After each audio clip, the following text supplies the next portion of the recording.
of the major outages we've seen and are still in effect. We have more than 100,000 customers without power across the state of Hawaii. Still, that number has improved since yesterday. It peaked at over 200,000. And a lot of those outages were over on the Big Island, but also here on Oahu. So a lot of people impacted by this. Our hotel lost power, a lot of visitors dealing with that as well. So for most of the morning yesterday, those outages were a big part of the story. You couldn't get around. Businesses were closed because of the outages here, and people were finding other things to do or just kind of hunkering down inside their homes or their hotels as the storm moved through. Over on the Big Island is where damage is really significant. Some communities are actually completely cut off there, with roads and bridges washed out. As much as 3 feet of rain fell in some places. It turned trickling streams into what looked like raging rivers, and the water was powerful enough to actually sweep homes away. Officials say that prompted search and rescue missions there. We also had really strong winds, as strong as 80 miles per hour. It ripped off roofs from homes. One family here on Oahu is grateful their grandmother made it out unharmed after the storm tore through her house in Kalihi Valley. Your grandma's roof wouldn't come off, and I was like, you gotta be kidding. And she wasn't, and I was like looking, I was like, oh no, that's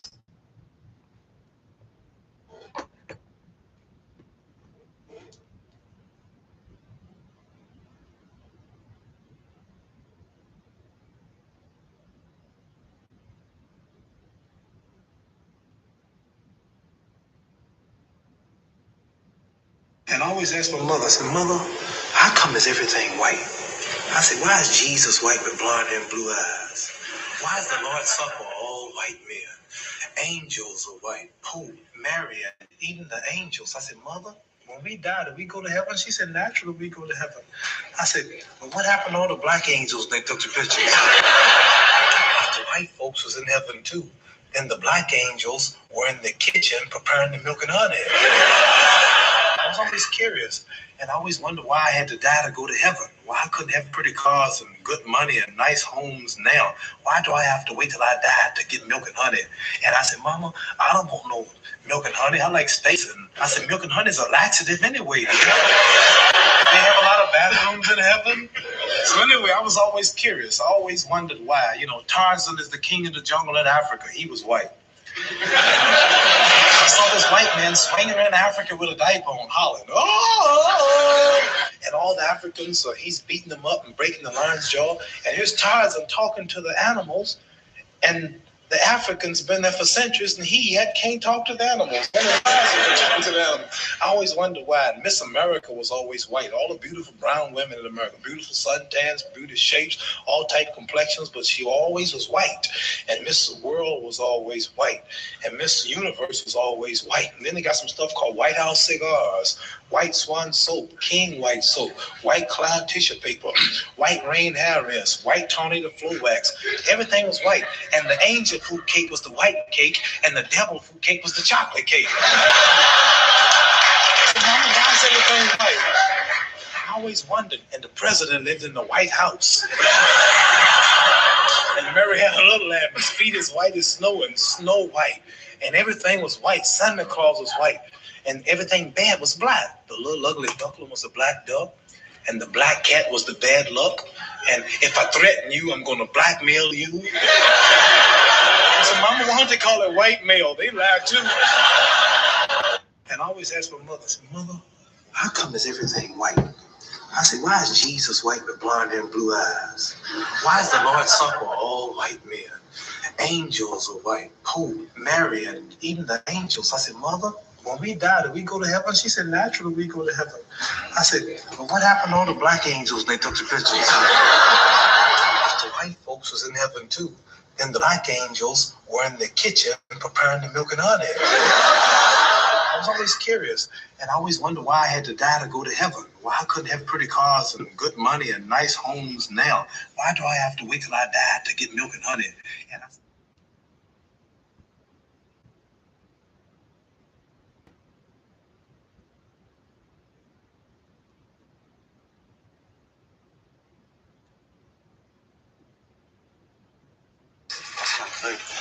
and it's just, it hurts, but everything could be remade. It's just you can't be remade. Like this whole house could be remade, and just not grandma or any humans, you know.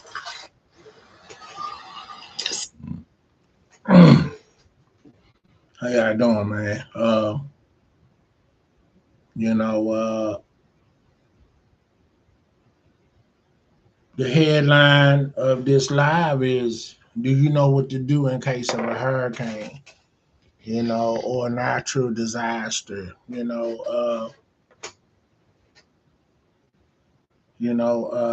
I don't think enough people talk about that subject enough. My son asked me a while back, uh, was we ready for a natural disaster? Or he's very heavy into the the world is going to end, and from stuff he be seeing on the internet.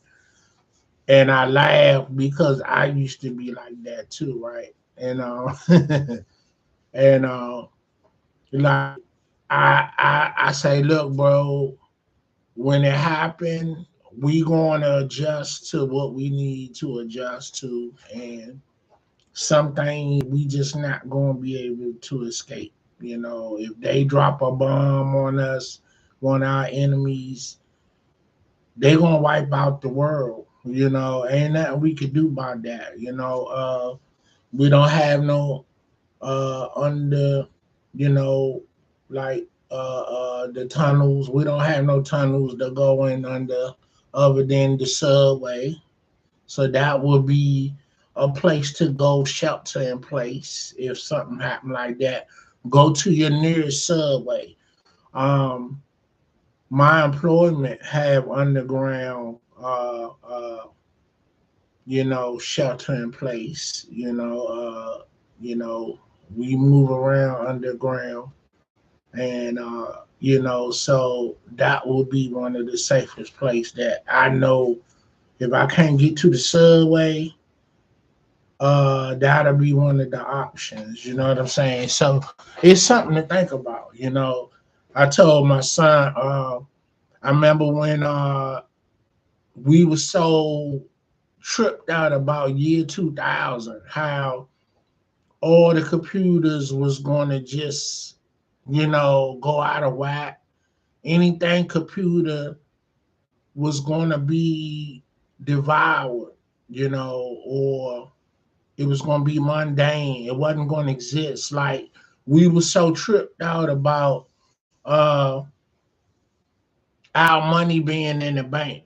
We was like, damn, should we go get our money out?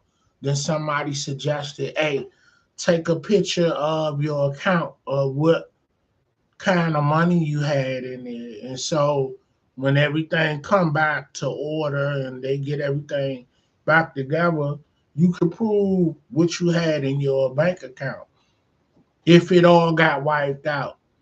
The year 2000 come, 1999 going into year 2000. It was a regular New Year. Nothing happened. Nothing didn't go belly up, and it was like we was worried for nothing. You know what I'm saying? And you know, so that just taught me that no, you can't be too prepared, but you can't stress about everything. You can't what if yourself. What if this happened? What if that happened? Look, just let it happen. You know what I'm saying? And then if you're fortunate enough to make it out, then you know what you need to do to prepare. You know what I'm saying? Because,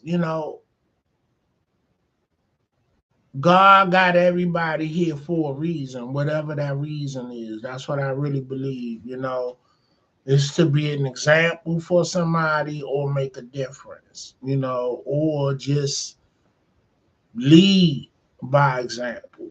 You either be an example, you lead by example, or you here to make a difference.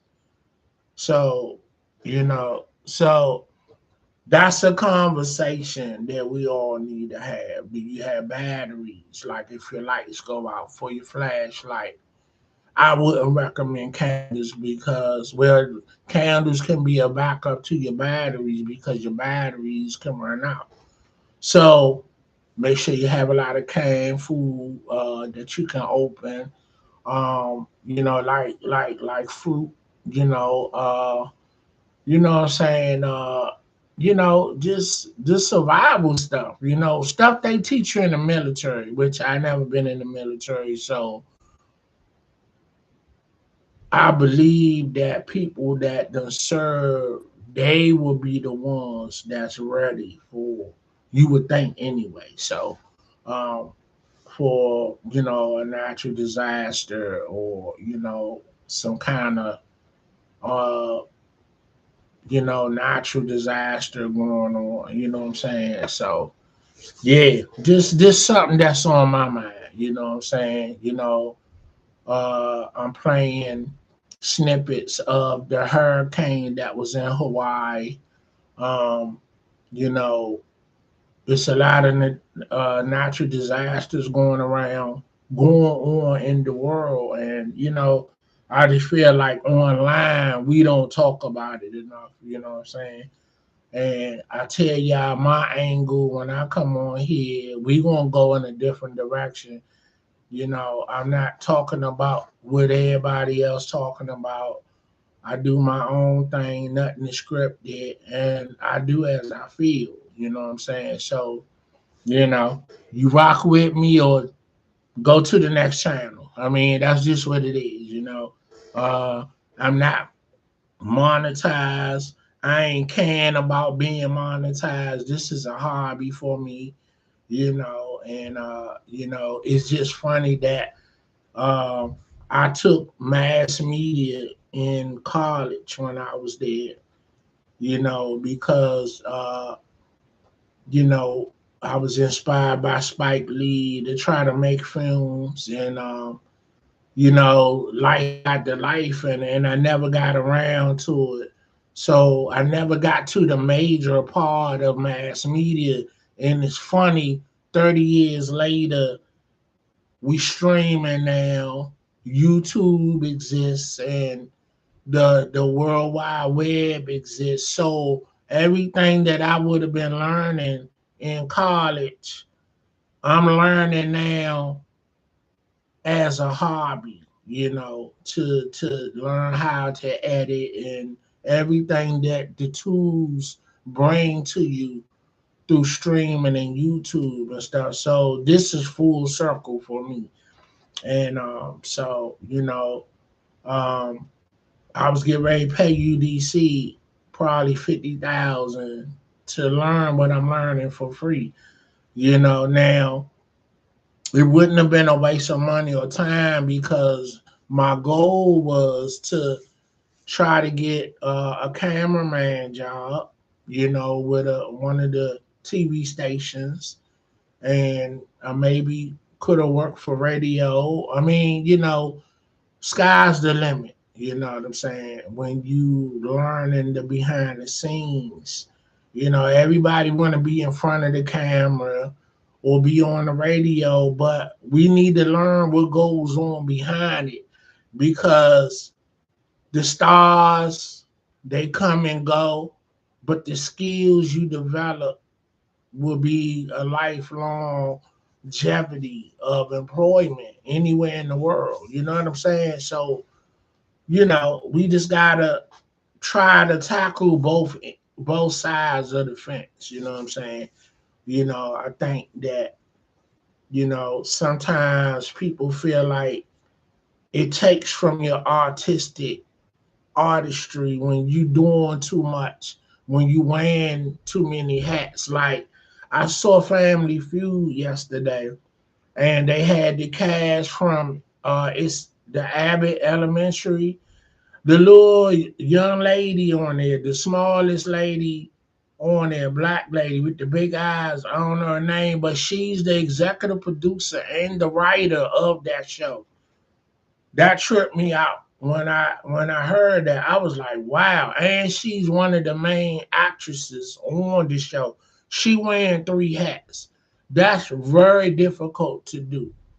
So sometimes like artists, when they, you hear people going broke, and we was like, oh, society be like, well, damn, why they wasn't on top of their money and doing their business? Sometimes they don't want to deal with all that because you too busy being an artist, but you have to be involved in your business.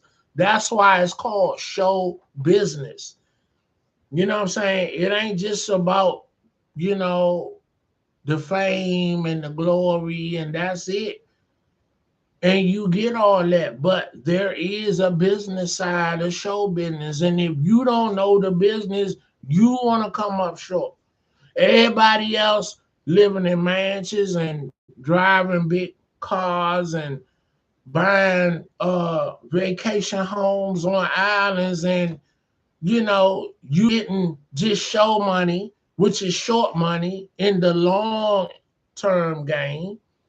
If you don't know about your rights and residuals and your everything that go with that, you know what I'm saying? So look, we're in a different place and time where everything is at your fingertips and you're in your phone. You got Google, you got streaming, you got YouTube, whatever.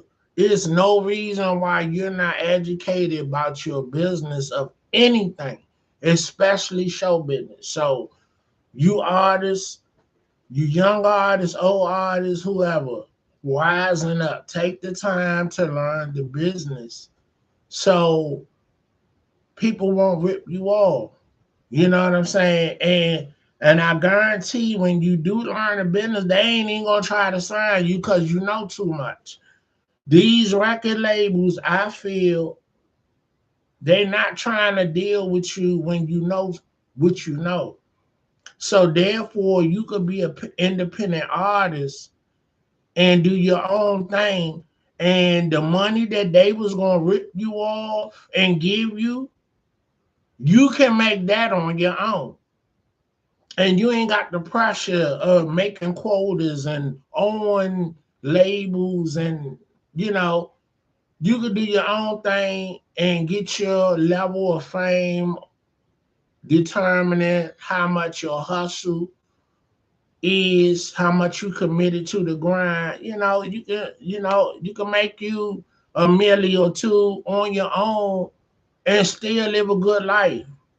Take your butt to school, learn your skill, open your business, and let your art help you live as well as whatever your skill set can be, which you can turn into a business and utilize both sides of the fence. You know what I'm saying? How about your artistry and your talent be the funding of your business, whatever it is? Just be creative. You know what I'm saying? How about you be an artist and author and write a book? And you self-publish, you sell your own books. You can get on here, create a website, sell your own books, and if your material good, it will sell. You could go to your library and set up a book signing and let everybody know and see who show up. Sell you direct books, directly. You know what I'm saying? I guarantee you in 10 years you'll make $1 million. For real. If you put your grind and artistry into your hustle and really be about it at 100%, you could see $1 million. And that seed, that money can fund a business. You know what I'm saying? And you know, I'm just saying, you just gotta be committed, and you know, it's 50 ways to get it out here. And it ain't always gotta be illegal. I always say what you do early on is what you'll do later on in life. So We gotta rescue our kids. Our kids are being snatched up by the streets if no one is watching over them, if no one is giving them opportunity. You know, the streets is very alluring. The streets is sexy, far as the cars, the money, the jewelry, the clothes, the girls. You know, all of that is sexy. It's alluring, but it's a dangerous side to the streets. Jail, death. You know what I'm saying? Uh, uh, uh, uh, Getting hurt, getting shot, getting stabbed. You know, so it's a dark side to the streets. It ain't just about being sexy and alluring. You know, it's a dangerous side to the streets, and you know, so we gotta save our kids by giving them opportunity. I just told my wife today,